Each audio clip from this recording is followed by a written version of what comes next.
Hello, everyone. Hi, we are really excited to have you with us today.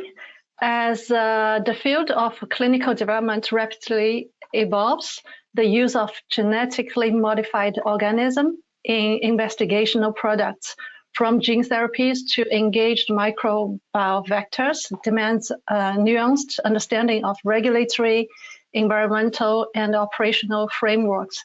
So today, this webinar is dedicated to GMO applications in clinical trials. I'm Zhenxi. I will be a moderator for this session, and we are glad to bring our expert insights into the evolving regulatory landscape for GMO-containing therapies and how strategic planning can support successful clinical development. Thank you for joining us. First of all, please welcome Anne, Associate Director, CMC at VCLS. She has over a decade of experience at various biotech innovators, specializing in nucleic acid-based therapeutics and gene therapies. She has led regulatory strategy and CMC activities for advanced therapy medicinal products, including GMO authorization for clinical trials. And please also welcome Darius, Associate Director, Regulatory at VCLS, who worked at both academia and pharmaceutical industry. He specialized in preparation and submission of CTA and GMO applications packages across EU and UK frameworks, with expertise spanning drug discovery, CMC activities, and regulatory intelligence.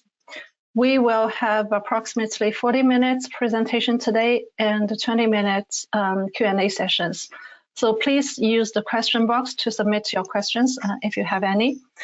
As usual, the replay will be available on the website of VCLS after this live session. So now let's dive into today's agenda. So today, the session will cover 4 core areas: understanding the global regulatory and submission framework, which will give you a comprehensive insights into GMO-IMPs and the regulatory landscape, including EU, US, UK, and Switzerland. We will also talk about optimizing submission pathways. It's about regional specific timelines, plannings, and dossier requirements. Planning development studies from an environmental perspective. What kind of CMC and non-clinical data will be required for environmental risk assessments? And finally, mitigating risk through collaborations with sites, vendors, and authorities. It's really about how to de-risk your plans through effective collaborations and early effective interactions with different authorities. So before we start the presentation, I would like to ask the audience one question. You will see it on your screen. What is your level of experience with preparing and submitting a GMO application for clinical trials? Probably some of you are very familiar with the process, some of you are not. You heard of it, but never worked on it. And maybe some of you have really experience and a strong understanding of the process.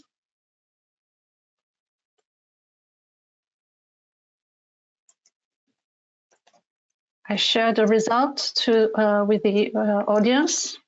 So thank you very much for sharing your responses. It's really helpful to see the range of the experience in the audience, from those who are new to GMO applications and the others with hands-on experience.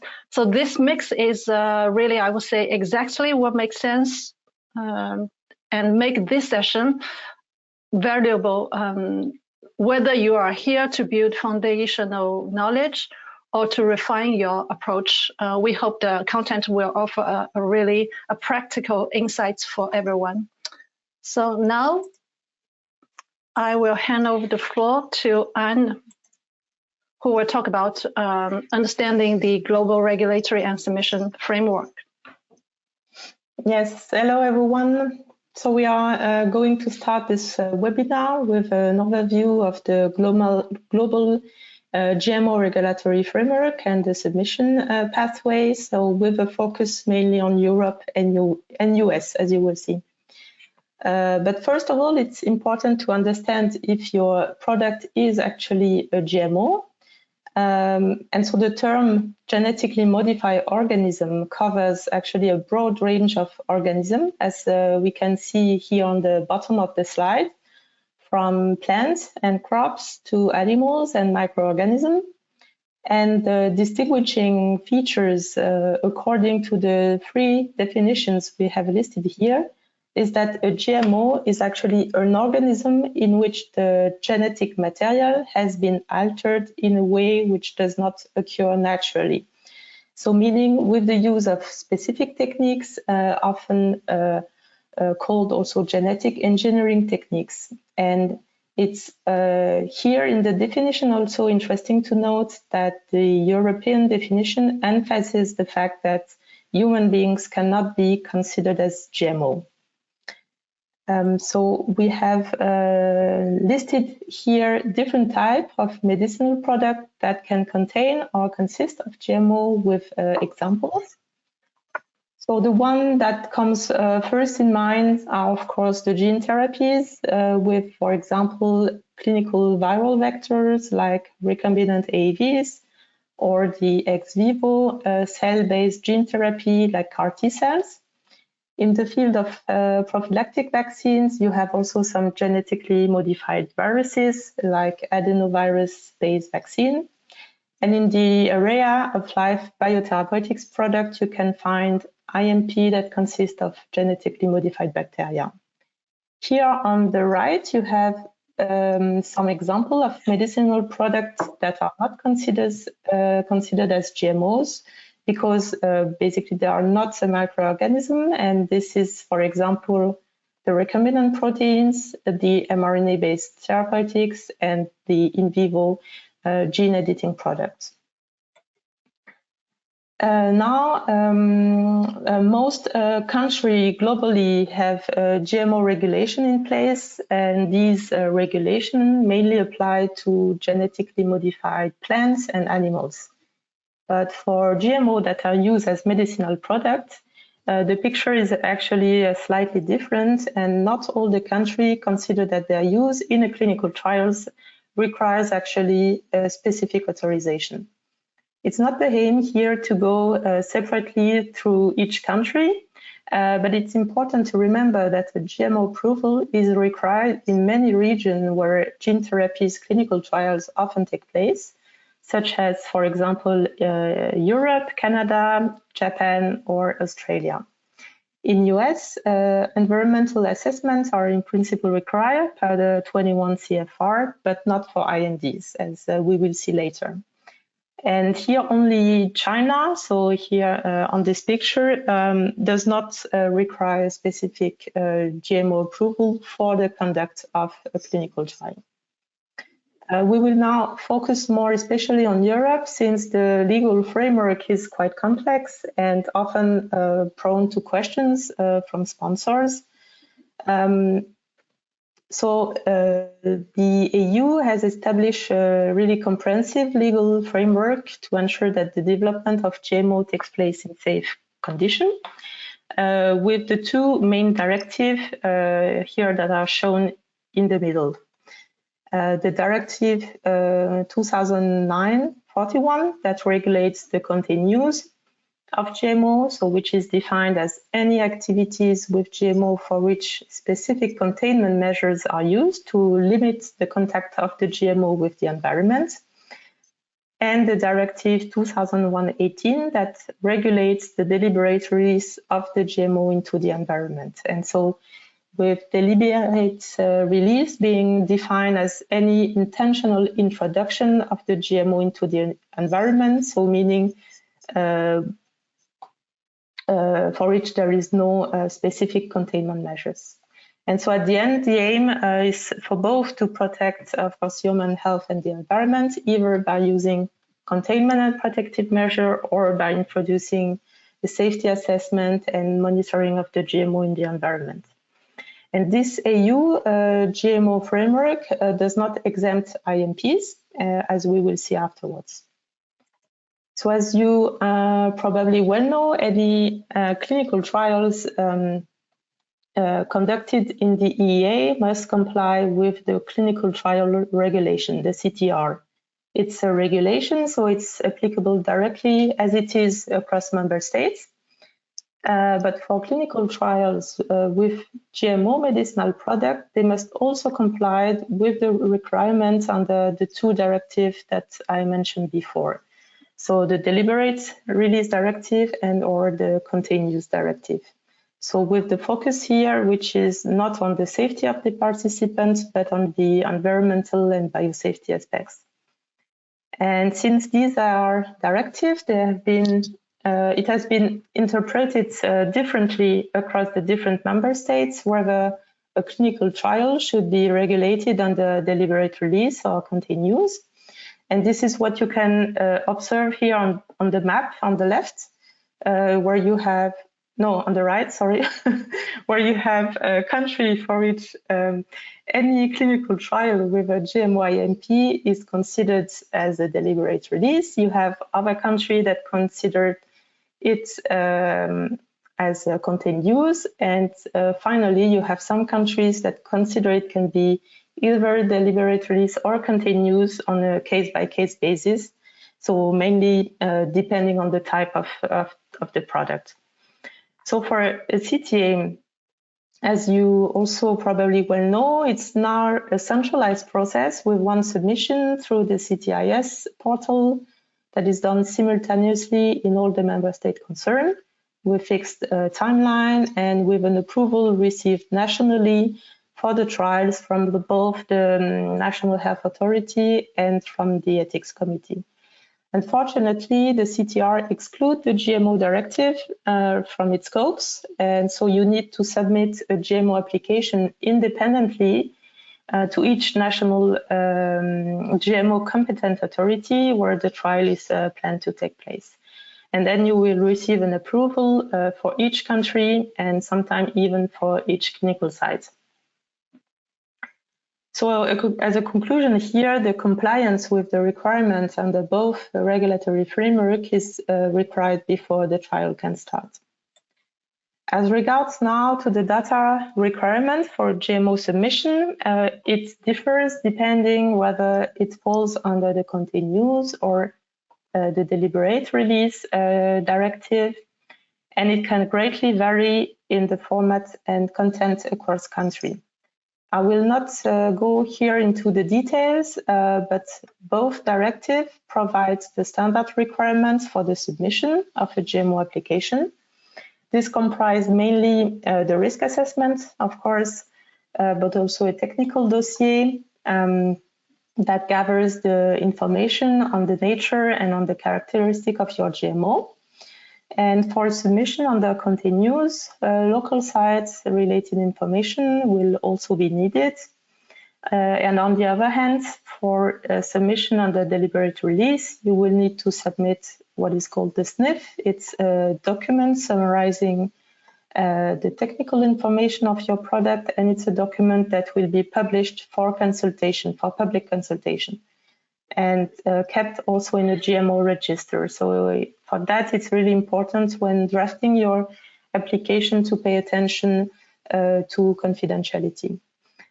So these are here the standard requirements, but since the GMO falls under the member state's responsibility and hence national legislation, the requirements and procedures are not harmonized among EU countries. Importantly, a consensus has been reached in the EU. Bianchi, can you please go to the next slide? Yeah, thank you. So a consensus has been reached in the EU on common application requirements for some specific type of GMO-IMP for which we have now some decades of clinical experience, and for which there have been no report of any impact to the environment. And so since 2018, the European Commission has published a set of harmonized documents that comprise some good practice documents and common application forms to streamline the assessment of GMO application in the context of clinical trials.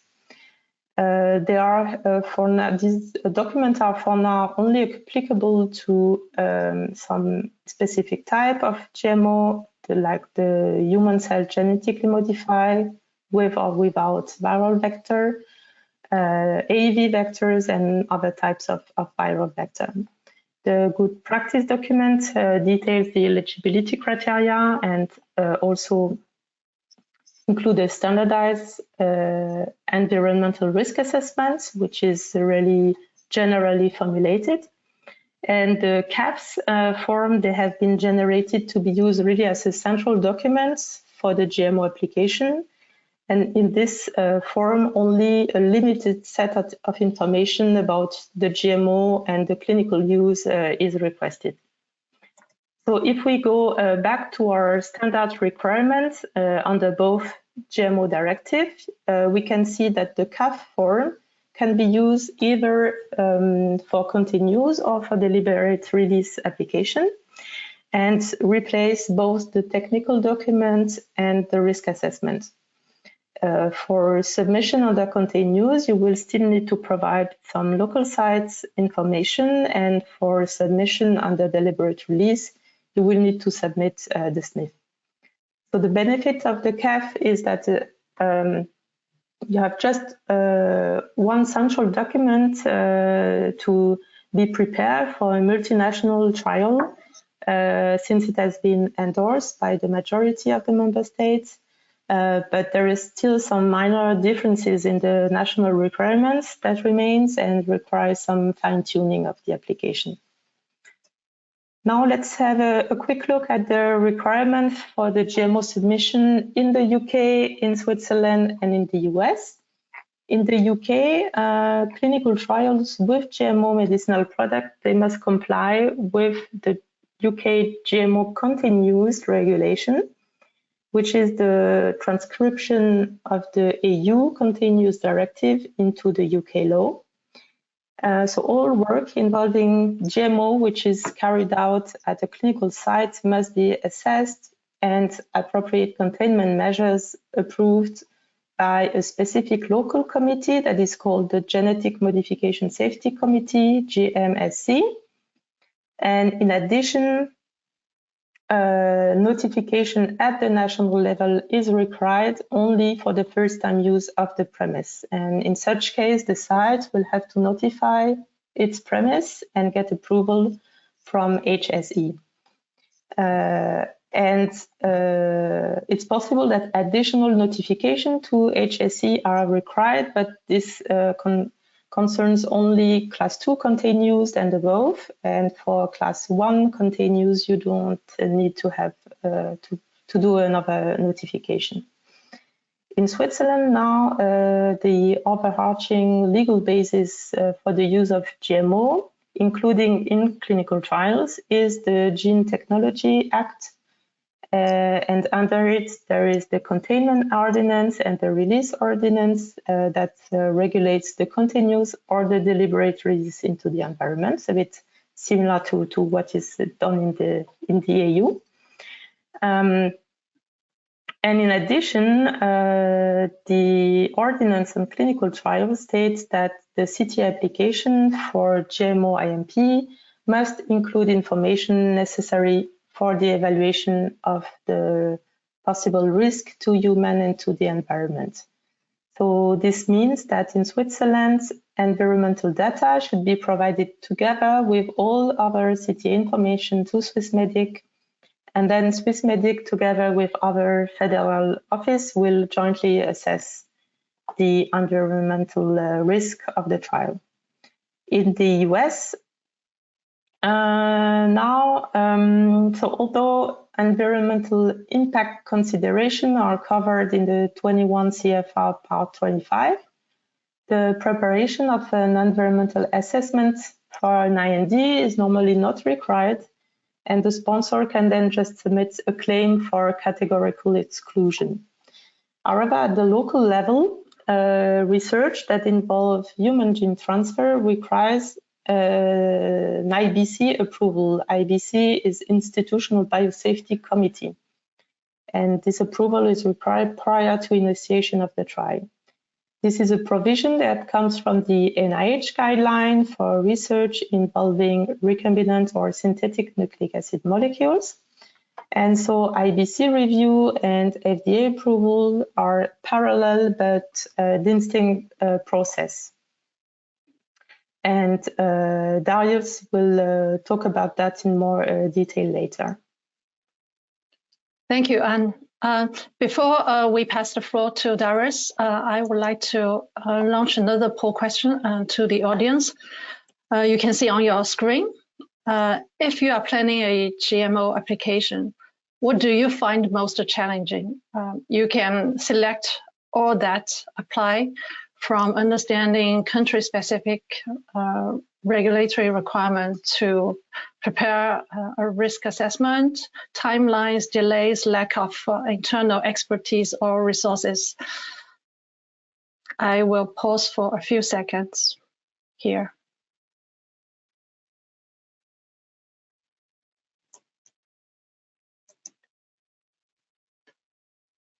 So thank you for your input. It's really clear that several aspects of the GMO application process present some real challenges.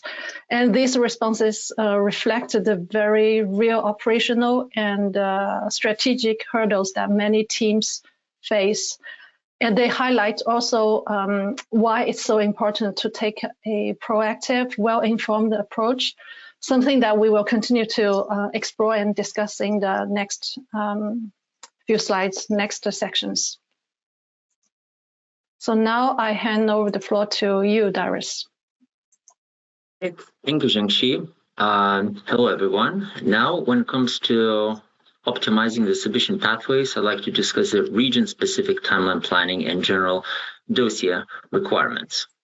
Let's start with the EU and the EA region. So in this region, both CT and GMO approvals, as mentioned previously, are required before starting the trial, in addition to any other local requirements or approvals.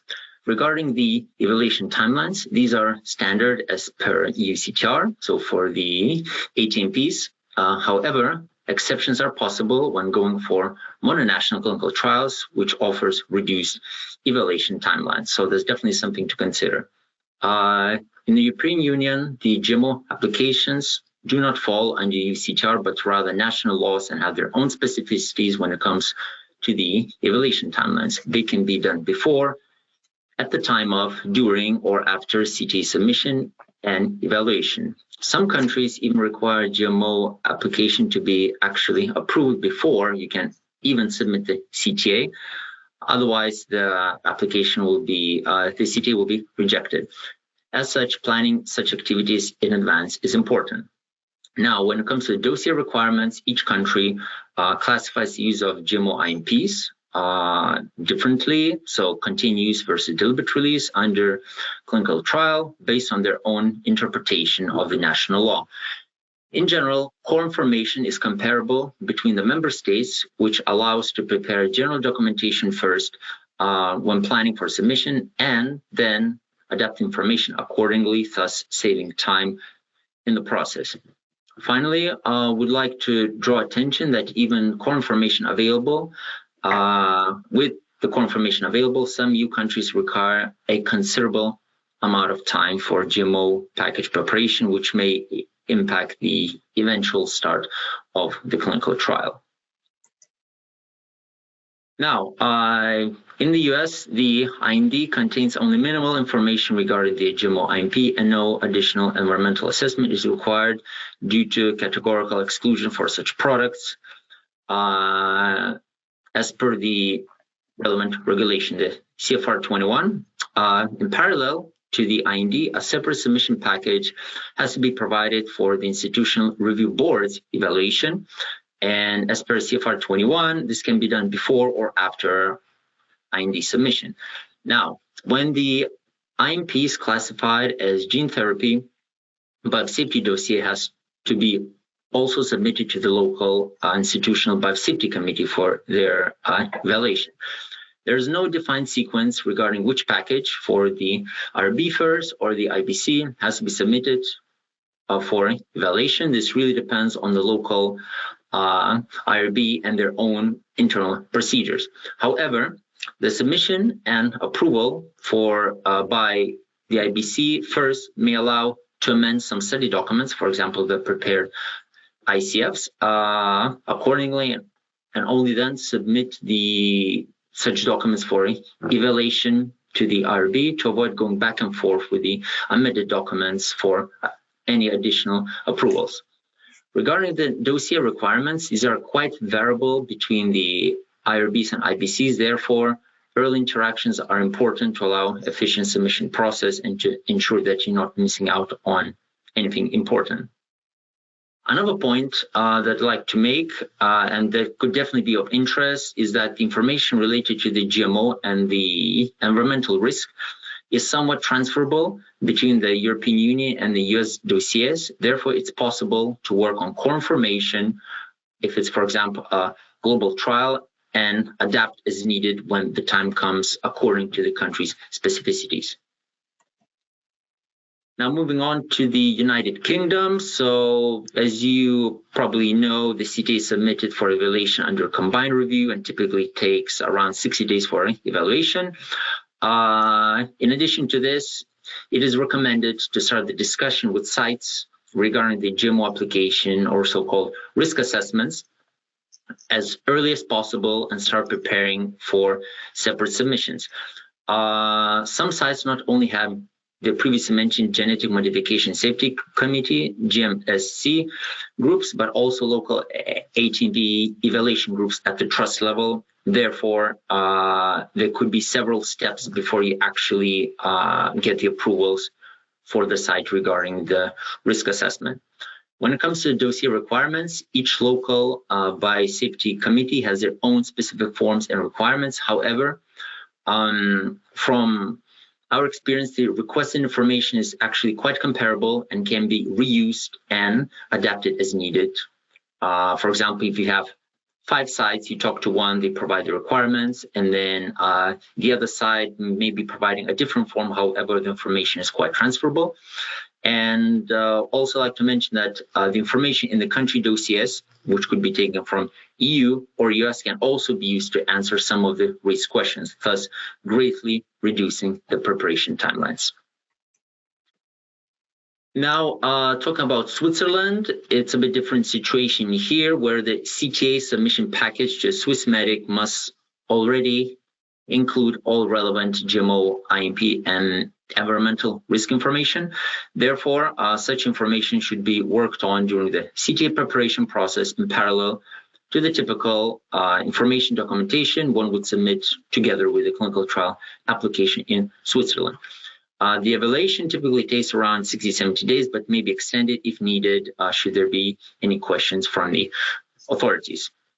Now, when it comes to the dossier requirements, the IMP classification and its use is actually closely aligned with the EU regulations with additional Swiss specificities. And in this case, for example, it would be the environmental classification of the GMO-IMP, which depends on how the sponsor sees the excretion and release of the IMP into the environment. And of course, it has to be done by the sponsor themselves, and only then the authorities could either confirm that they agree with such classification or actually challenge it, and then the discussion can continue accordingly.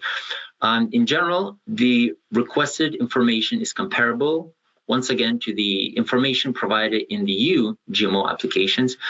Therefore, lots of information can be reused and adapted to Switzerland, thus reducing, once again, the final required preparation time. In summary, for this part, the important takeaways regarding optimizing the submission pathways in different regions would be the transferable core information. So as mentioned previously, the prepared information for different dossiers can be reused and adapted in different regions. It will definitely save valuable time and allows aligning the information between the regions. One also must start early to work on the GMO-related packages to ensure timely submissions and avoid any unexpected delays. Per our experience, starting the GMO-related package preparation for submission would be around 3 to 4 months before you file for CTA or IND, and that's what we would recommend. Finally, planning of the actual GMO submissions is also important. As shown previously, not all submissions have to be done at the same time, which I mentioned before. It could be done before, during, or after CTA, IND submission, or even approval. Therefore, prioritization is important. And I like to note that this is especially relevant for Europe because we have quite a lot of countries which have very different requirements and timelines. Thus, additional flexibility is possible. Now, I'd like to hand over back to Anne to talk about planning of development studies from the environmental perspective. Yes, thank you, Darius. Let's now have a look at the information required to populate your GMO dossier. So in order to prepare technical documentation and the risk assessments, you will need to collect some specific non-clinical and CMC data. And we will take here the example of the two most common type of gene therapies that are the genetically modified cells, like CAR T cells, and recombinant AAVs. So first, for the genetically modified cells, the principle is that human cells can only survive inside humans or under strict culture conditions. So they cannot survive or proliferate in the environment, and therefore they do not pose by themselves any environmental risk. However, there are still some remaining risk that comes from the viral vector that is commonly used during the manufacturing of this product. And here, two aspects are important. First is to see if there is a potential for formation of replication-competent virus. And second is if there are still some residual infectious vector particles present in the final drug product. And so to demonstrate that there is a negligible risk with regards to the formation of replication-competent virus, first of all, you have to provide information on the safety features of the vector design, but also on your replication-competent virus testing and on your MCB testing for adventitious agent. To demonstrate that your product is free of residual infectious viral vector particle, ideally is to have a viral vector clearance study performed, but it's also you can also provide theoretical calculation of clearance. This is usually accepted for clinical trials. So now for recombinant AAV, it's recognized that AAV has not been associated with any pathogenic disease in humans or in animals. And in addition, AAV virus, they are replication incompetent. So which means they are unable to replicate unless the cell is co-infected with a helper virus. So that makes this viral vector very safe from an environmental perspective. However, there are still some remaining risks that needs to be assessed, which are first the potential for formation of replication competent AAV. So here, the same type of information that I just explained before can be provided. Second is to confirm that the transgene that you have introduced in your AAV vector are not harmful. And finally, you have to look at the potential for shedding of the clinical vector by the trial participants. And for that, it's important to have non-clinical biodistribution and shedding data, but also, if available, clinical shedding data from prior trials. If this is not available, it's also possible to provide literature data for related clinical vectors.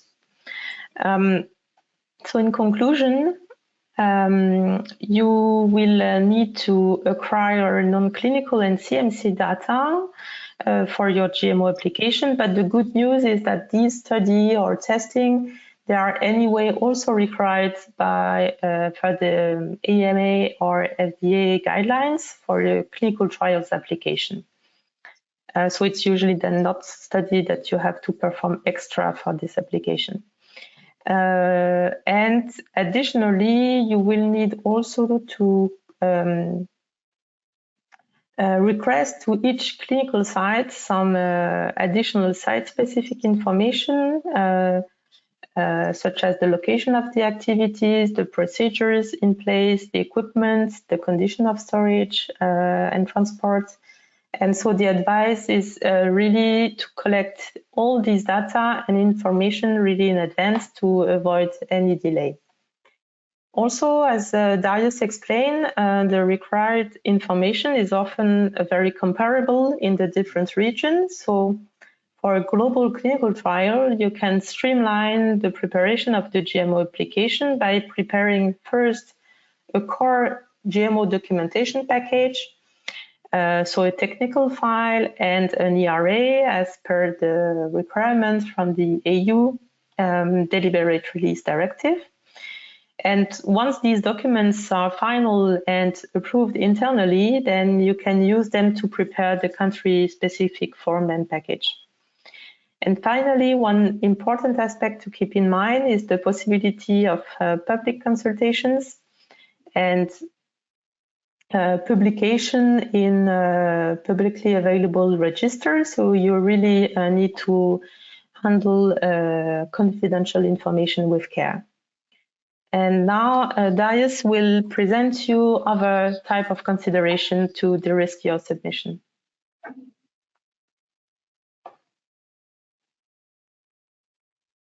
Okay, and so as per title, I'd like to cover risk mitigation aspects when it comes to sites, vendors, and the authorities.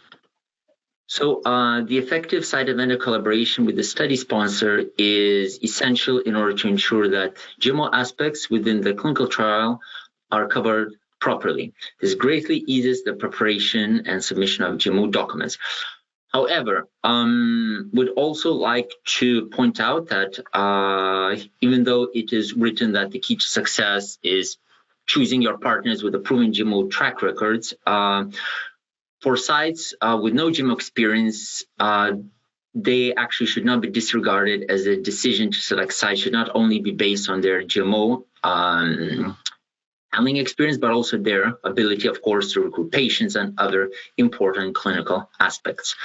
Now, when it comes to main points to ensuring such a effective collaboration, it's important that your partner CROs and the sites and vendors have clearly established SOPs in place when it comes to storage, handling, preparation, administration, waste management, transportation of the GMO-IMP, the patient samples, allowing to prepare the GMO packages effectively and handle the downstream activities efficiently, because these are the points that also should be covered. Such information should be covered when actually preparing the GMO application.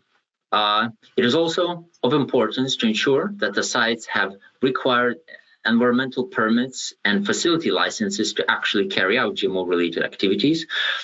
These are separate permits allowing to carry out GMO-related activities on site, and such permits are more general that can cover multiple clinical trials and are therefore not unique to the sponsor's clinical trial.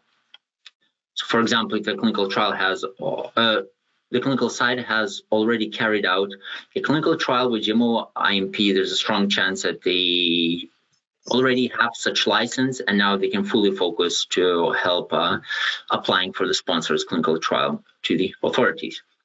When it comes to logistics for transportation for on and off-site activities, it's important to ensure that the vendor and sites know exactly what kind of licenses are needed to transport the IMP samples to from the regions which we mentioned, so US, European Union, UK, Switzerland, and pretty much anywhere else, for manufacturing and supply chain purposes. Because it is possible that you may need to take patient samples and actually export them to a third country in order to manufacture it. And in some countries, there is a specific license that the site has to have in order to execute such activities.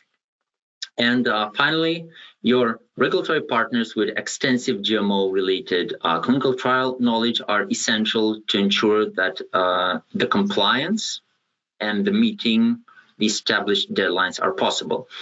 That also includes filling in the gaps for the sites vendors where applicable, because it's also a possibility where the sites or vendors are not really quite sure regarding the actual requirements, and that's where your regulatory team can really support you on this matter. Now, moving on to interaction with authorities. So nowadays, the relevant GMO formation can be identified online via official authority web pages, by reading legislation, which is always a good starting point to start actually understanding what it takes to successfully prepare your GMO package and get the approval. However, more often than not, such information may not be actually readily available or be up to date. In such cases, contacting the national authorities for some clarification is strongly advisable in order to mitigate the risk related to the submission. The questions may be related to the dossier requirements, the applicable submission procedures, any specific fees, evaluation timelines, and of course, translations. Some countries actually also offer scientific advice for questions related to the GMO status and or GMO procedures to be followed. For example, that's the case in Belgium.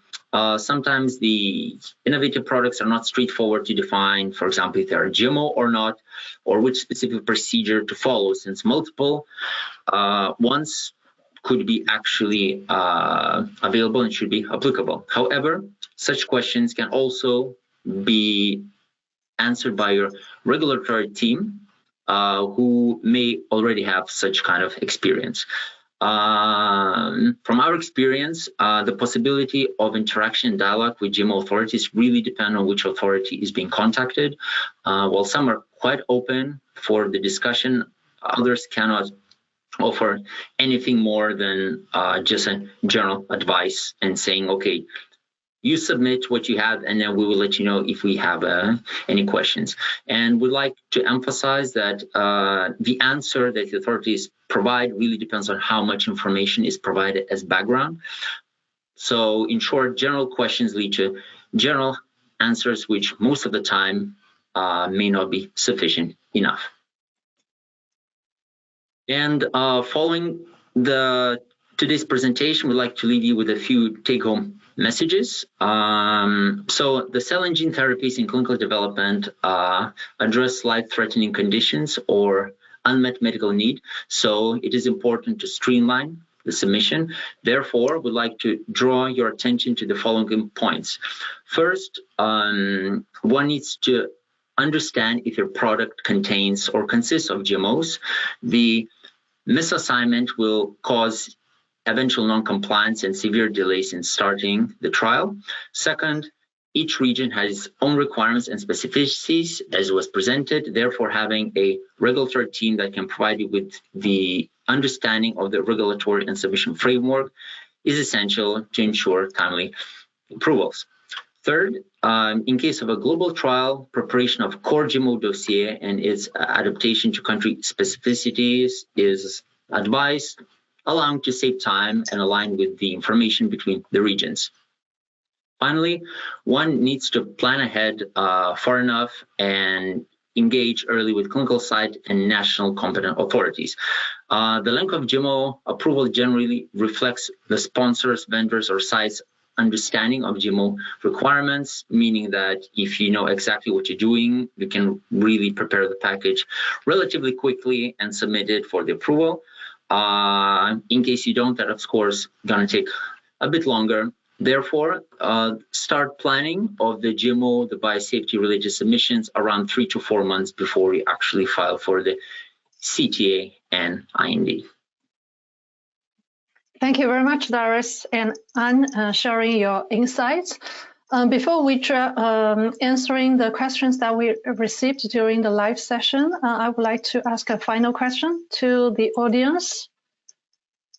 Whether are you planning to submit a GMO application for clinical trials, maybe in the next 6 months, 12 months, or you plan to do it, but timeline is still to be determined, or you don't have plans at all, or probably you don't, or your product is not a GMO related product?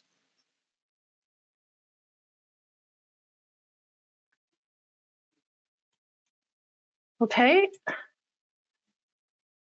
I share the results with the audience. Thank you very much for your inputs here.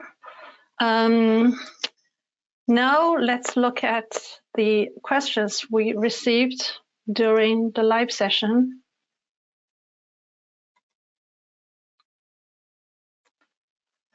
The first one, I think it's pretty, it's not so simple. I mean, it's not basic, but I think I covered it at the beginning of the presentation is how can I confirm if my product is a GMO related product? Is that a straightforward question? I can answer, Chenxi. Yes, this is a question we often receive from clients, and especially since there are now a lot of new type of gene therapy for which it's not easy to say whether it consists of or contain GMO. So first of all, it's important that you look at the definition of a GMO in the country where you are planning to apply for.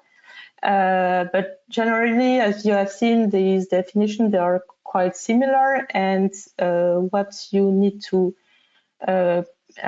consider is if your product is a microorganism, so which means that under the definition of microorganism, it should be capable of replicating or transferring genetic materials. And the second, if there has been any genetic modification involved.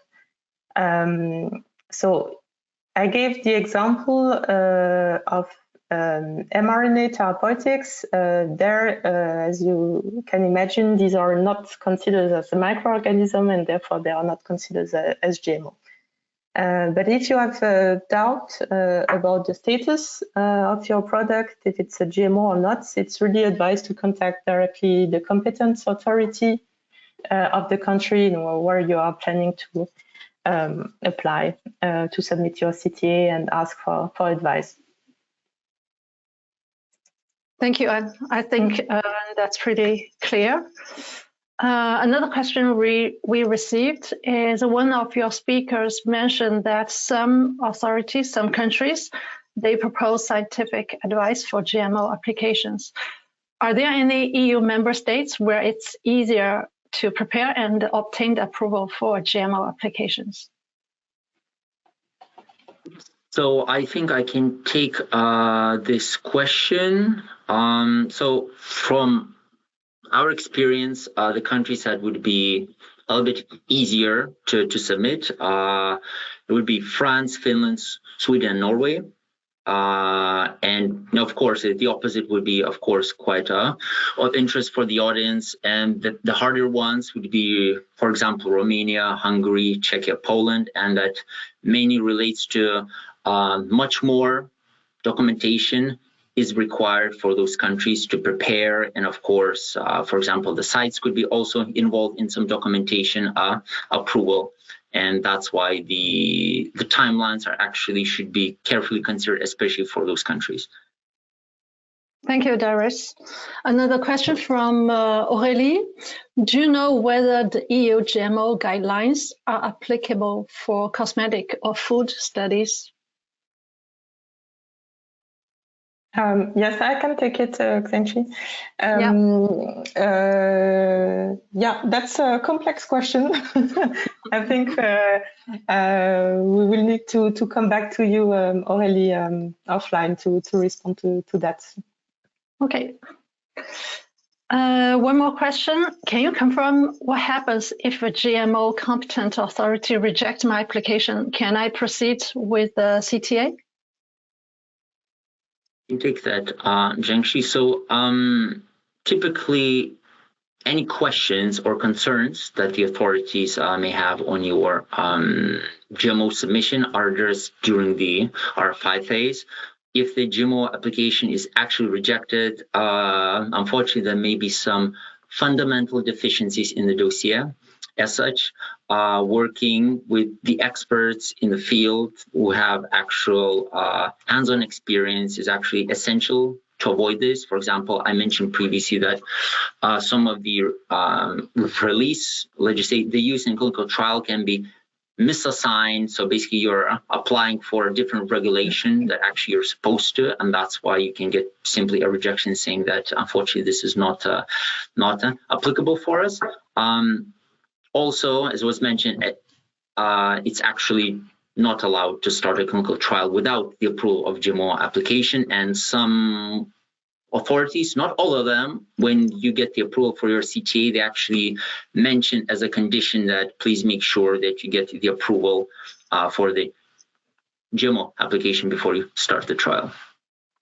Thank you, Darius. A question from Bruna. I'm not sure I pronounced correctly the name.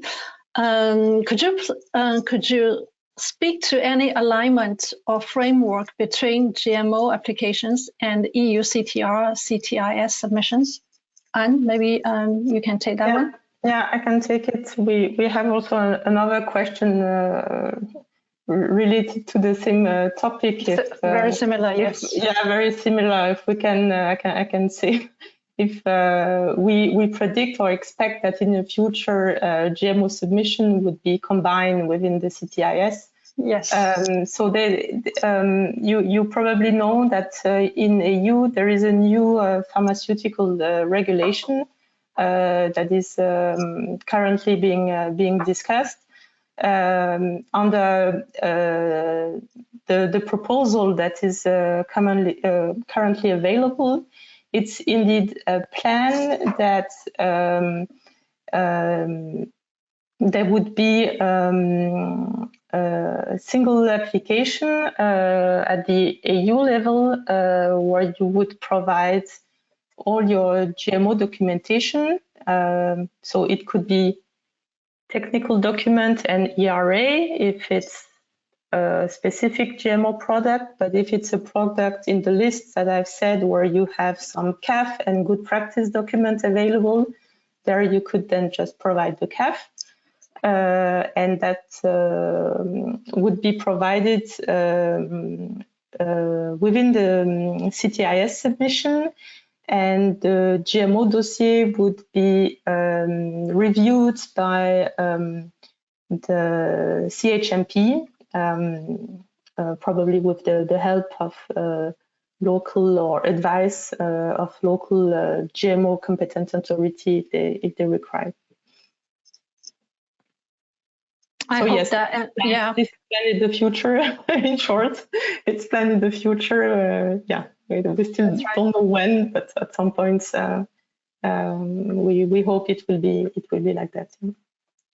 Thank you, Anne.